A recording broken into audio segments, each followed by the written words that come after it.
ఏ వర్గాన్ని మోసం చేయకుండా వదలలేదు.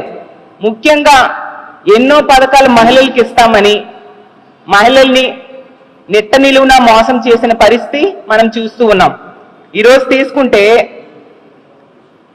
ప్రతిసారి మనం తెలుగు సంవత్సరాలకి ప్రతి సంవత్సరానికి ఒక పేరు పెడతాం.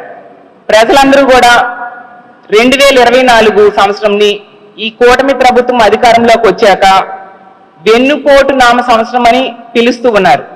అంత ఘోరంగా చంద్రబాబు నాయుడు గారు ప్రజలకి వెన్నుపోటు పడడం జరిగింది. చూస్తే హామీల వరద పారించారు ఎన్నికల సమయంలో. ఈరోజు చూస్తే ప్రజలకి బురద చూపిస్తూ ఉన్నారు. అలాగే ఆకాశాన్ని భూమిని కలిపేస్తామన్నంత హామీలు ఇచ్చి ఈరోజు ప్రజల్ని నట్టేట ముంచారు. చంద్రబాబు నాయుడు గారట విజనరీ పాలన ఇస్తానని చెప్పారు.